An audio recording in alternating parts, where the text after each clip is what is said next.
फातिमा की रानी माँ, प्रभु यीशु की माँ, आसरा तू ही है माँ।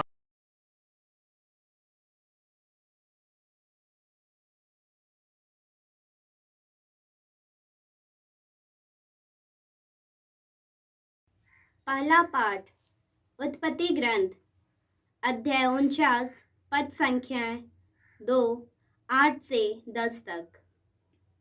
याकूब ने अपने पुत्रों को बुलाकर कहा, एकत्र हो जाओ, मैं तुम लोगों को बताऊंगा कि भविष्य में तुम पर क्या बीतेगी। याकूब के पुत्रों, एकत्र हो जाओ और सुनो। अपने पिता इस्राएल की बातों पर ध्यान दो। हे यूदा, तुम्हारे भाई तुम्हारी प्रशंसा करेंगे। तुम्हारा हाथ शत्रुओं की गर्दन दबोच लेगा और तुम्हारे पिता के पुत्र तुम्हें दंडवत करेंगे। यूदा युवा सिंह के सदृश है। पुत्र, तुम शिकार कर लौटे हो। वह सिंह पशुराज की तरह झुककर बैठा है। उसे उत्तेजित करने का साहस कौन करेगा? राज्य अधिकार यूदा के पास से तब तक नहीं जाएगा, राजदंड उसके वंश के पास तब तक रहेगा, जब तक उस पर अधिकार रखने वाला ना आए। सभी राष्ट्र उसकी अधीनता स्वीकार करेंगे। प्रभु की वाणी। ईश्वर को धन्यवाद। भजन अनुवाक्य। उनके राज्य काल में न्याय फलेगा फूलेगा और अपार शांति सदा सर्वदा छाई रहेगी। उसके राज्य काल में न्याय फलेगा फूलेगा और अपार शांति सदा सर्वदा छाई रहेगी।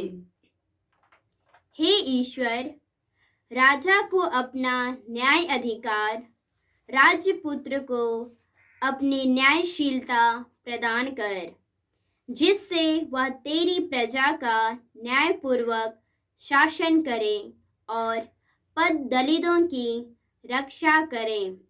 अनुवाक्य। उनके राज्य काल में न्याय फलेगा फूलेगा और अपार शांति सदा सर्वदा छाई रहेगी।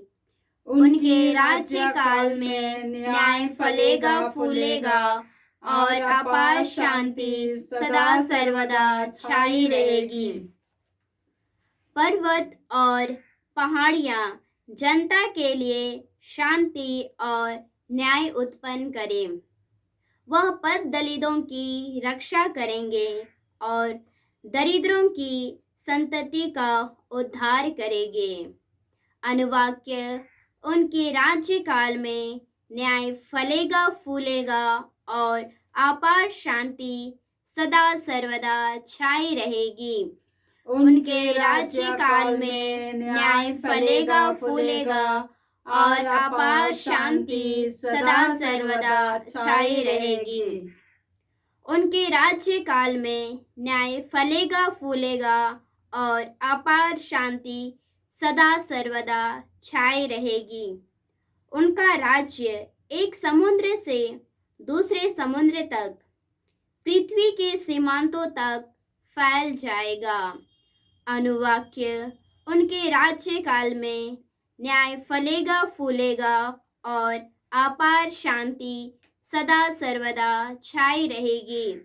उनके राज्य काल में न्याय फलेगा फूलेगा और अपार शांति सदा सर्वदा छाई रहेगी।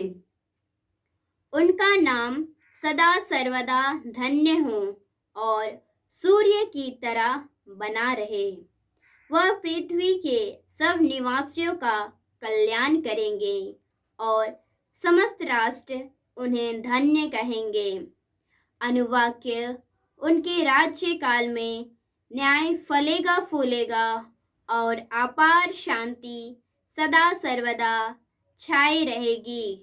उनके राज्य काल में न्याय फलेगा फूलेगा और अपार शांति सदा सर्वदा छाई रहेगी। जय घोष। हालेलुया। सर्वोच्च ईश्वर की प्रज्ञा शांति एवं सामर्थ्य से सब कुछ व्यवस्थित करती है। वह हमें सच्चाई का मार्ग बताने आए। हालेलुया। प्रभु आप लोगों के साथ हो। संत मत्ती के अनुसार पवित्र सुसमाचार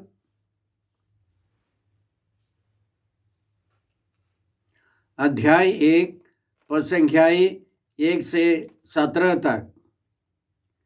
इब्राहिम की संतान दाऊद के पुत्र यीशु मसीह की वंशावली। इब्राहिम से इसहाक उत्पन्न हुआ, इसहाक से याकूब, याकूब से यूदस और उसके भाई, यूदस और थामर से फारेस और जारा उत्पन्न हुए। फारेस से यसरोम, यसरोम से अराम, अराम से अमीनदाब, अमीनदाब से नासोन, नासोन से सलमोन, सलमोन और रखाब से बोज, बोज और रूत से ओबेद, ओबेद से यसे, यसे से राजा दाऊद उत्पन्न हुआ। दाऊद और उरियस की विधवा से सुलेमान उत्पन्न हुआ।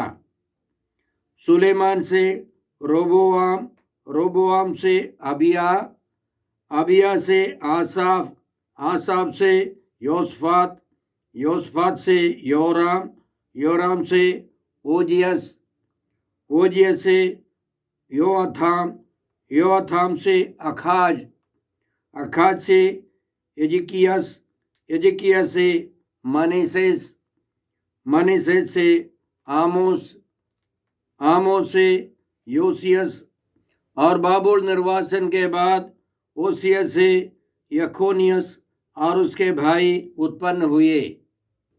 बाबुल निर्वासन के बाद यखोनियस से सलाथियल उत्पन्न हुआ। सलाथियल से जोरोबेबेल, जोरोबेबेल से अबियूद, अबियूद से एलियाकीम, एलियाकीम से आजोर, आजोर से सादोक, सादोक से आखीम, आखीम से एलियूद, एलियूद से एलियाजार, एलियाजार से मथान, मथान से याकूब, याकूब से मरियम का पति योसेफ और मरियम से यीशु उत्पन्न हुए जो मसीह कहलाते हैं। इस प्रकार इब्राहिम से दाऊद तक कुल 14 पीढ़ियां हैं। दाऊद से बाबुल निर्वासन तक 14 पीढ़ियां और बाबुल निर्वासन से मसीह तक 14 पीढ़ियां। प्रभु का सुसमाचार। जय यीशु क्रिस्त में प्रिय भाई और बहनों, आज का पहला पाठ उत्पत्ति ग्रंथ अध्याय 49 से हैं। पद संख्याएं 2 फिर 8 से 10 तक। इसमें हमने सुना याकूब ने अपने पुत्रों को बुलाकर कहा, एकत्र हो जाओ, मैं तुम लोगों को बताऊंगा कि भविष्य में तुम पर क्या बीतेगी। याकूब के पुत्रों, एकत्र हो जाओ और सुनो, अपने पिता इस्राएल की बातों पर ध्यान दो। तो मृत्यु के पहले याकूब ने, इस्राएल ने अपने हरेक पुत्र के लिए भविष्यवाणी की, उनको आशीर्वाद दिया और उनका कहना था, हे यूदा, तुम्हारे भाई तुम्हारी प्रशंसा करेंगे, तुम्हारा हाथ शत्रुओं की गर्दन दबोच लेगा और तुम्हारे पिता के पुत्र तुम्हें दंडवत करेंगे। उत्पत्ति ग्रंथ अध्याय 29 से हमें पता चलता है कि ईश्वर ने याकूब को लेया नामक पत्नी से 4 पुत्र दिए पहले। सबसे पहले रूबेन, फिर सिमेओन, फिर लेवी। चौथा पुत्र था यूदा। इसके बाद लिया फिर गर्भवती हुई और उससे फिर एक पुत्र हुआ। वह बोली, अब मैं प्रभु की स्तुति करूंगी, इसलिए उसने उसका नाम यूदा रखा। ईश्वर की स्तुति, ईश्वर की आराधना यूदा नाम के पीछे हैं। और यूदा को याकूब के द्वारा सबसे ज़्यादा आशीर्वाद मिला। इसलिए याकूब आगे आज के पाठ में कहता है, यूदा युवा सिंह के सदृश हैं, वो शेर के सदृश हैं। पुत्र, तुम शिकार कर लौटे हो, वह सिंह पशुराज की तरह झुक कर बैठा है। उसे उत्तेजित करने का साहस कौन करेगा? राज्याधिकार यूदा के पास से तब तक नहीं जाएगा, राजदंड उसके वंश के पास तब तक रहेगा जब तक उस पर अधिकार रखने वाला न आए।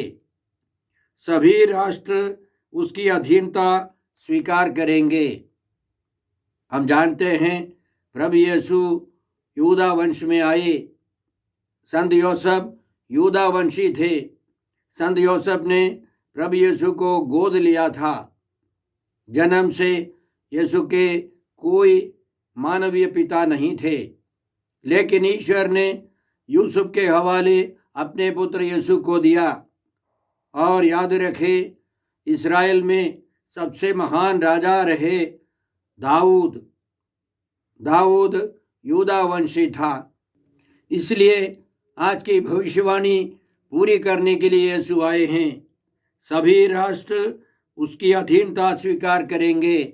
हम जानते हैं 1-2 देशों के अलावा सभी राष्ट्रों में प्रभु यीशु के विश्वासी रहते हैं। प्रभु यीशु को राजाओं के अधिराज मानते हैं। और हम यह भी जानते हैं इब्रानियों के नाम पत्र में कि प्रभु यीशु महापुरोहित है, सबसे महान पुरोहित, जिन्होंने अपने को बलि चढ़ाया।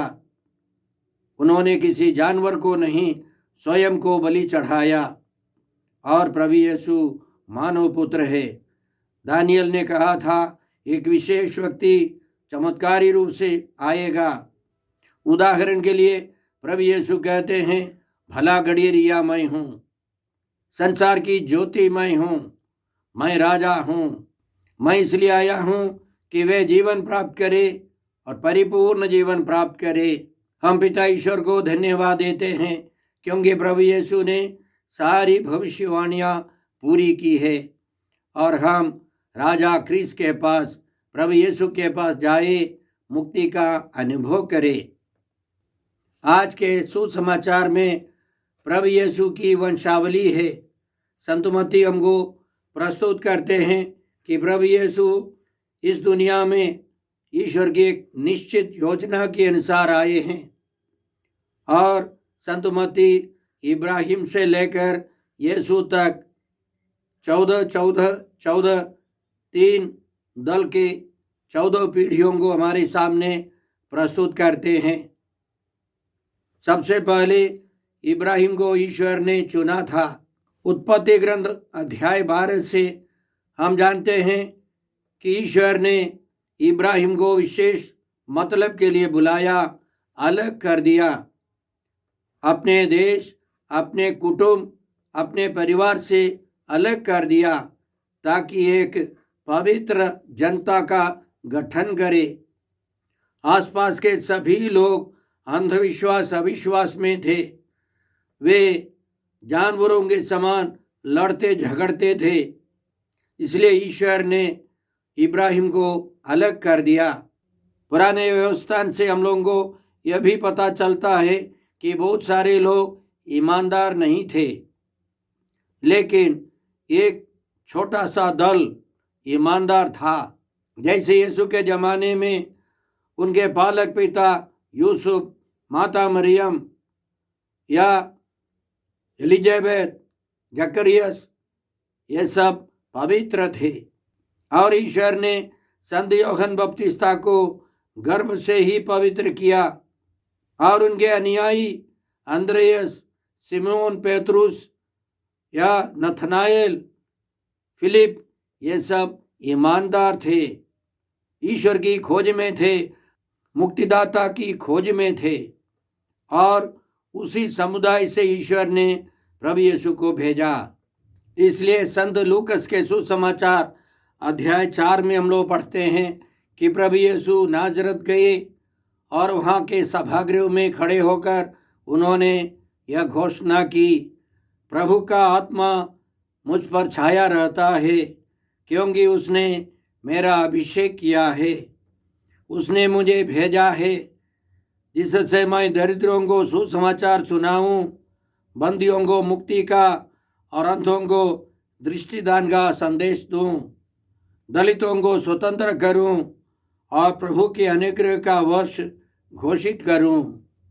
प्रभु यीशु ने यह घोषणा की, मैं अभिषिक्त हूँ, मैं क्रिस्तोस हूँ, मैं मसीह हूँ। संत यूहन्ना के सुसमाचार में प्रभु यीशु ने अपने बारे में बहुत सारे रहस्य प्रकट किए हैं।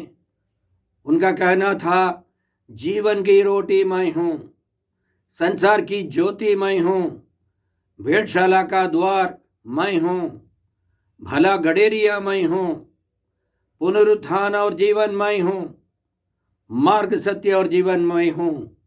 मुझसे होकर गए बिना कोई पिता के पास नहीं आ सकता। मैं सच्ची दाखलता हूँ और मेरा पिता बागवान है। मैं दाखलता हूँ और तुम डालियाँ हो। सबसे अंतिम में प्रभु कहते हैं, मैं राजा हूँ, मैं इसलिए जन्मा हूँ। प्रभु यीशु एक निश्चित लक्ष्य लेकर आए हैं। संत मत्ती के सुसमाचार अध्याय 11 में प्रभु यीशु अपने बारे में कहते हैं, मैं स्वभाव से नम्र और विनीत हूँ। हम उन प्रभु के पास जाए, उनसे हम मुक्ति का अनुभव करें। आज के सुसमाचार में 4 महिलाओं का जिक्र है, थामर, रहाब, रूत और मरियम। हम जानते हैं रूत और मरियम पवित्र थी, उनके बारे में कोई बुराई नहीं है, बुराई की चर्चा नहीं है। लेकिन थामर और रहाब अच्छी महिलाएं नहीं थी। प्रभु यीशु पापियों को बचाने आए हैं। परंपरा के तौर पर उनको गोद लेने वाले संत यूसुफ यूदा वंशी थे और उनके खून में उतनी पवित्रता नहीं थी। इसमें से हमें 2 प्रकार की शिक्षाएं मिलती है। सबसे पहले, कोई भी व्यक्ति पूर्ण रूप से खानदान के तौर पर पवित्र नहीं है। दूसरी बात, प्रभु यीशु सबों की मुक्ति के लिए आए हैं। जो अपने को पापी समझते हैं, जो अपने को पवित्र समझते हैं, उन सबों की मुक्ति के लिए यीशु आए हैं।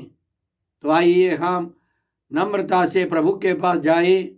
महापुरोहित, महाराजा, महापंडित, महानबी, सबों के सृष्टिकर्ता प्रभु यीशु के पास जाए, उनसे मुक्ति का अनुभव करे।